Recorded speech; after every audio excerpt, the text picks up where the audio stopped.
ইরানের সর্বোচ্চ নেতা হিসেবে দায়িত্ব গ্রহণের পর প্রথম গুরুত্বপূর্ণ বক্তব্যে কঠোর অবস্থানের বার্তা দিয়েছেন মোস্তফা খামেনি। তার বক্তব্যে প্রতিশোধ, প্রতিরোধ এবং দীর্ঘমেয়াদী অভিযানের ইঙ্গিত উঠে এসেছে, যা মধ্যপ্রাচ্যের চলমান উত্তেজনাকে আরও বেশি বাড়িয়ে দিতে পারে। নিজের বক্তব্যে মোস্তফা খামেনি বলেন, প্রতিশোধমূলক এই অভিযান কোনো একজন ব্যক্তি বা নির্দিষ্ট কর্মকর্তার উপর নির্ভরশীল নয়, বরং এটি একটি বৃহত্তর আদর্শিক ও সাংগঠনিক প্রচেষ্টা, যেখানে তিনি মুক্ত মানুষদের একটি বিস্তৃত নেটওয়ার্কের কথা উল্লেখ করেন। তার ভাষায়, এই নেটওয়ার্ক ধাপে ধাপে একটি ঐশ্বরিক অভিযান সম্পন্ন করবে।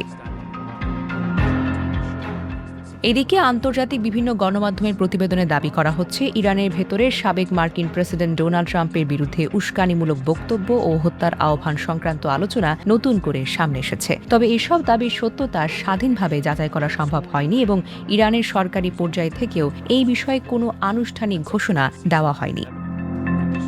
বিশ্লেষকদের মতে, মোস্তফা খামেনির বক্তব্য মূলত রাজনৈতিক ও কৌশলগত বার্তা বহন করে। এর মাধ্যমে তিনি ইরানের সমর্থক গোষ্ঠীগুলোর উদ্দেশ্যে ঐক্য ও প্রতিরোধের আহ্বান জানিয়েছেন। একই সঙ্গে এই বক্তব্য যুক্তরাষ্ট্র ও ইসরায়েলের সঙ্গে ইরানের বিদ্যমান উত্তেজনাকেও নতুন করে মাত্রা দিতে পারে।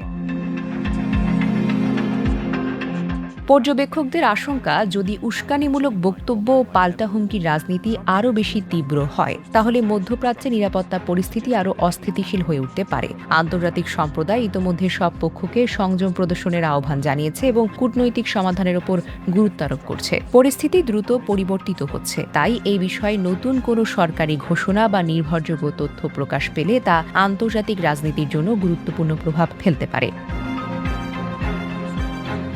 Desk report, recap news.